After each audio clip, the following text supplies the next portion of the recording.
ओम शांति। 30 दिसंबर 2024। आज की मधुर महावाक्य। मीठे बच्चे, आत्मा रूपी बैटरी को ज्ञान और योग से भरपूर कर सतो प्रधान बनाना है, पानी के स्नान से नहीं। प्रश्न। इस समय सभी मनुष्य आत्माओं को भटकाने वाला कौन है? वह भटकाता क्यों है? उत्तर। सभी को भटकाने वाला रावण है, क्योंकि वह खुद भी भटकता है। उसे अपना कोई घर नहीं है। रावण को कोई बाबा नहीं कहेंगे। बाप तो परमधाम घर से आता है अपने बच्चों को ठिकाना देने। अभी तुम्हें घर का पता चल गया, इसलिए तुम भटकते नहीं हो। तुम कहते हो हम बाप से पहले पहले जुदा हुए, अब फिर पहले पहले घर जाएंगे। ओम शांति। मीठे मीठे बच्चे यहाँ बैठकर समझते हैं, इनमें जो शिव बाबा आए हैं कैसे भी करके हमको साथ घर जरूर ले जाएंगे। वह आत्माओं का घर है ना, तो बच्चों को जरूर खुशी होती होगी। बेहद का बाप आ करके हमको गुलगुल बनाते हैं, कोई कपड़ा आदि नहीं पहनाते हैं। इसको कहा जाता है योग बल, याद का बल। जितना टीचर का मर्तबा है उतना और बच्चों को भी मर्तबा दिलाते हैं। पढ़ाई से स्टूडेंट जानते हैं कि हम यह बनेंगे। तुम भी समझते हो हमारा बाबा टीचर भी है, सतगुरु भी है। यह है नई बात।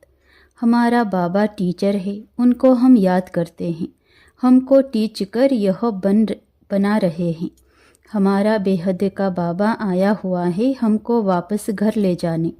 रावण का कोई घर नहीं होता, घर राम का होता है।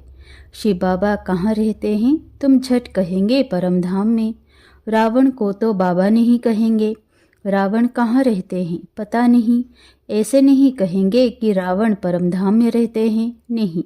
उनका जैसे कि ठिकाना ही नहीं, भटकता रहता है, तुमको भी भटकाता है। तुम रावण को याद करते हो क्या? नहीं। कितना तुमको भटकाते हैं। शास्त्र पढ़ो, भक्ति करो, यह करो। बाप कहते हैं इसको कहा जाता है भक्ति मार्ग, रावण राज्य। गांधी भी कहते थे राम राज्य चाहिए। इस रथ में हमारा शिव बाबा आया हुआ है, बड़ा बाबा है ना। वह आत्माओं से बच्चे बच्चे कह बात करते हैं।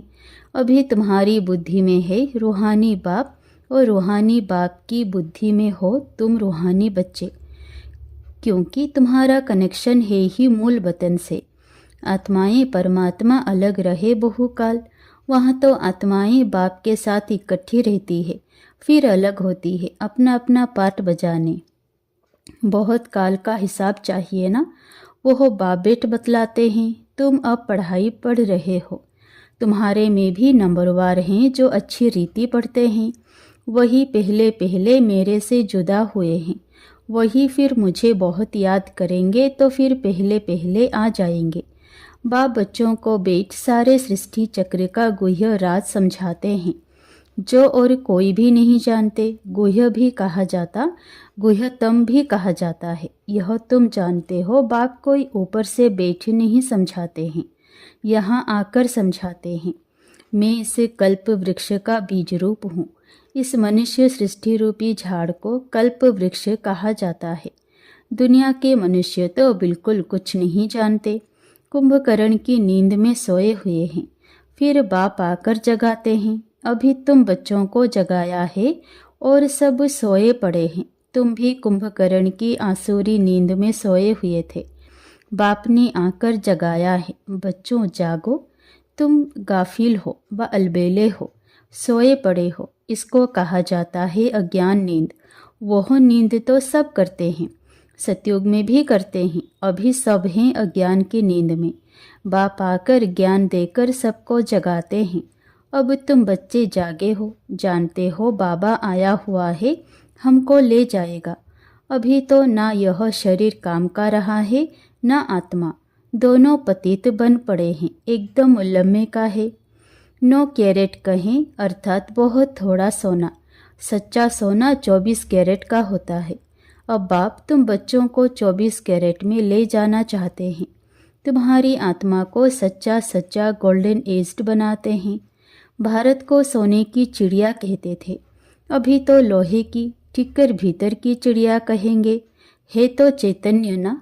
यह समझने की बातें हैं। जैसे आत्मा को समझते हो वैसे बाप को भी समझ सकते हो। कहते भी हैं चमकता है सितारा, बहुत छोटा सितारा है। डॉक्टरों आदि ने बहुत कोशिश की है देखने की, परंतु दिव्य दृष्टि बगैर देख नहीं सकते, बहुत सूक्ष्म है। कोई कहते हैं आँखों से आत्मा निकल गई, कोई कहते हैं मुख से निकल गई। आत्मा निकल कर जाती कहाँ है?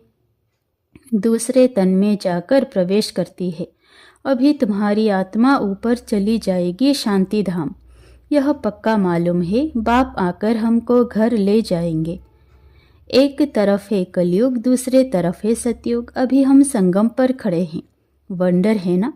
यहाँ करोड़ों मनुष्य है और सतयुग में सिर्फ 9 लाख। बाकी सबका क्या हुआ? विनाश हो जाता है। बाप आते ही हैं नई दुनिया की स्थापना करने। ब्रह्मा द्वारा स्थापना होती है, फिर पालना भी होती है 2 रूप में। ऐसे तो नहीं 4 भुजा वाले कोई मनुष्य होंगे, फिर तो शोभा ही नहीं है। बच्चों को भी समझा देते हैं चतुर्भुज है श्री लक्ष्मी श्री नारायण का कंबाइंड रूप। श्री अर्थात श्रेष्ठ। त्रेता में 2 कला कम हो जाती है, तो बच्चों को यह जो नॉलेज अभी मिलती है इसकी स्मृति में रहना है। मुख्य है ही 2 अक्षर। बाप को याद करो, दूसरे कोई की समझ में नहीं आएगा। बाप ही पतित पावन सर्वशक्तिमान है। गाते भी हैं, बाबा आपने हमको सारा आसमान धरती सब कुछ दे दिया, ऐसी कोई चीज़ नहीं जो ना दी हो। सारे विश्व का राज्य दे दिया है। तुम जानते हो यह लक्ष्मी नारायण विश्व के मालिक थे। फिर ड्रामा का चक्र फिरता है। संपूर्ण निर्विकारी बनना है, नंबरवार पुरुषार्थ अनुसार। यह भी जानते हो विकारी से निर्विकारी, निर्विकारी से विकारी। यह 84 जन्मों का पाठ अनगिनत बार बजाया है, उसकी गिनती नहीं कर सकते। आदमशुमारी भल गिनती कर लेते हैं। बाकी यह जो तुम तमो प्रधान से सतो प्रधान, सतो प्रधान से तमो प्रधान बनते हो, इनका हिसाब निकाल नहीं सकते कि कितना बार बने हो। बाबा कहते हैं 5000 वर्ष का यह चक्र है। यह ठीक है, लाखों वर्ष की बात तो याद भी ना रह सके। अभी तुम्हारे में गुणों की धारणा होती है, ज्ञान का तीसरा नेत्र मिल जाता है।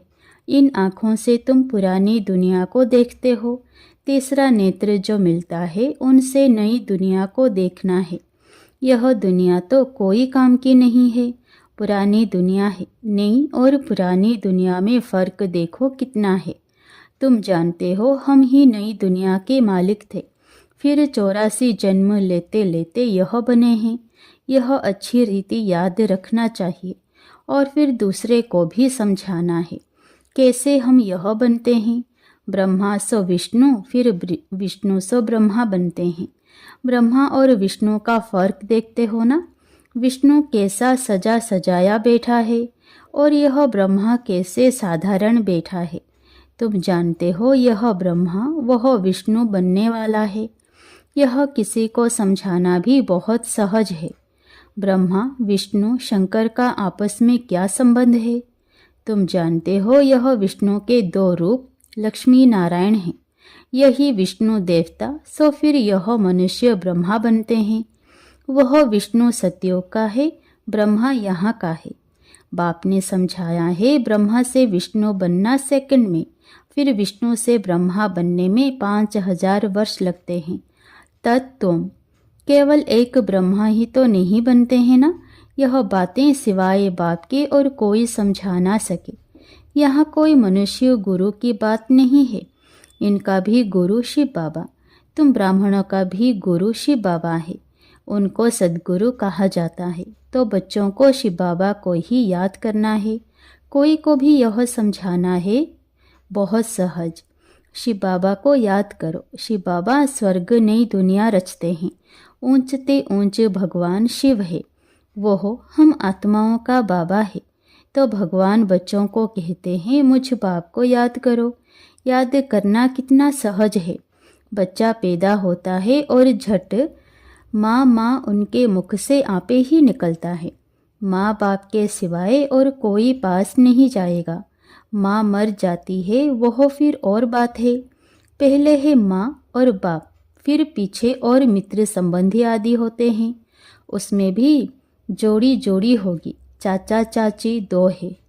कुमारी होगी, फिर बड़ी होते ही कोई चाची कहेंगे, कोई मामी कहेंगे। अभी तुमको बाप समझाते हैं तुम सब भाई भाई हो, बस, और सब संबंध कैंसल करते हैं। भाई भाई समझेंगे तो एक बाप को याद करेंगे। बाप भी कहते हैं बच्चों मुझे एक बाप को याद करो, कितना बड़ा बेहद का बाप है। वह बड़ा बाबा तुमको बेहद का वर्षा देने आए हैं। घड़ी घड़ी कहते हैं मनमना भव, अपने को आत्मा समझ बाप को याद करो। यह बात भूलो मत। देह अभिमान में आने से ही भूल जाते हैं। पहले पहले तो अपने को आत्मा समझना है। हम आत्मा शालिग्राम हैं और एक बाप को ही याद करना है। बाप ने समझाया है मैं पतित पावन हूँ, मुझे याद करने से तुम्हारी बैटरी जो खाली हो गई है वह भरपूर हो जाएगी। तुम तमो प्रधान बन जाएंगे। पानी की गंगा में तो जन्म जन्मांतर घुटका खाया है, लेकिन पावन बन नहीं सके। पानी कैसे पतित पावन हो सकता है? ज्ञान से ही सद्गति होती है। इस समय है ही पाप आत्माओं की झूठी दुनिया। लेन देन भी पाप आत्माओं से ही होती है। मनसा वाचा कर्मणा पाप आत्मा ही बनते हैं। अभी तुम बच्चों को समझ मिली है। तुम कहते हो हम यह लक्ष्मी नारायण बनने के लिए पुरुषार्थ करते हैं। अभी तुम्हारी भक्ति करना बंद है। ज्ञान से सद्गति होती है। यह देवताएं सद्गति में है ना? बाप ने समझाया है यह बहुत जन्मों के अंत में है। बाप कितना सहज समझाते हैं। तुम बच्चे कितनी मेहनत करते हो, कल्प कल्प करते हो। पुरानी दुनिया को बदल नई दुनिया बनानी है। कहते हैं ना भगवान जादूगर है, रत्नागर है, सौदागर है। जादूगर तो है ना, पुरानी दुनिया को हेल से बदल हेविन बना देते हैं। कितना जादू है। अभी तुम हेविन के रहवासी बन रहे हो। जानते हो अभी हम हेल के रहवासी हैं। हेल और हेविन अलग है। 5000 वर्ष का चक्र है, लाखों वर्ष की तो बात ही नहीं। यह बातें भूलनी नहीं चाहिए। भगवान वाच है ना, कोई जरूर है जो पुनर्जन्म रहित है। श्री कृष्ण को तो शरीर है, शिव को है नहीं। उनको मुख तो जरूर चाहिए। तुमको सुनाने के लिए आकर पढ़ाते हैं ना। ड्रामा अनुसार सारी नॉलेज ही उनके पास है। वह सारे कल्प में एक ही बार आते हैं दुख धाम को सुखधाम बनाने। सुख शांति का वर्षा जरूर बाप से मिला है। तब तो मनुष्य चाहते हैं ना, बाप को याद करते हैं। बाप ज्ञान देखो कैसे सहज रीति देते हैं। यहाँ बैठे भी बाप को याद करो, बाजोली याद करो तो भी मनमना भव ही है। बाप ही यह सारा ज्ञान देने वाला है। तुम कहेंगे हम बेहद के बाप के पास जाते हैं। बाप हमको शांति धाम सुखधाम ले जाने का रास्ता बताते हैं। यहाँ बैठे घर को याद करना है, अपने को आत्मा समझ बाप को याद करना है, घर को याद करना है और नई दुनिया को याद करना है यह पुरानी दुनिया तो खत्म होनी ही है। आगे चलकर तुम वैकुंठ को भी बहुत याद करेंगे। घड़ी घड़ी वैकुंठ में जाते रहेंगे। शुरू में बच्चियां घड़ी घड़ी आपस में बैठे वैकुंठ में चली जाती थी। यह देखकर बड़े बड़े घर वाले अपने बच्चों को भेज देते थे। नाम ही रखा था ओम निवास। कितने ढेर बच्चे आए, फिर हंगामा हुआ। बच्चों को पढ़ाते थे, आपे ही ध्यान में चले जाते थे। अभी यह ध्यान दीदार का पाठ बंद कर दिया है। यहाँ भी कब्रिस्तान बना देते थे, सबको सुला देते थे। कहते थे अब शिव बाबा को याद करो, ध्यान में चले जाते थे। अब तुम बच्चे भी जादूगर हो। किसी को भी देखेंगे और वह झट ध्यान में चले जाएंगे। यह जादू कितना अच्छा है। नौधा भक्ति में तो जब एकदम प्राण देने तैयार होते हैं तब उनको दीदार होता है। यहाँ तो बाप खुद आए हैं, तुम बच्चों को पढ़ाकर ऊंच पद प्राप्त कराते हैं। आगे चल तुम बच्चे बहुत साक्षात्कार करते रहेंगे। बाप से अभी भी कोई पूछे तो बता सकते हैं कौन गुलाब का फूल है, कौन चंपा का फूल है, कौन टागर है। टू भी होती है ना, टागर, टूहो, यह सब वैरायटी फूलों के नाम है। अच्छा, मीठे मीठे सिकिलधे बच्चों प्रति माता पिता बाप दादा का याद प्यार और गुड मॉर्निंग। रूहानी बाप की रूहानी बच्चों को नमस्ते। धारणा के लिए मुख्य सार। पहला, देह के सब संबंध कैंसल कर आत्मा भाई भाई हैं, यह निश्चय करना है और बाप को याद कर पूरे वर्षे का अधिकारी बनना है। दूसरा, अब पाप आत्माओं से लेन देन नहीं करनी है। अज्ञान नींद से सबको जगाना है, शांति धाम सुख धाम जाने का रास्ता बताना है।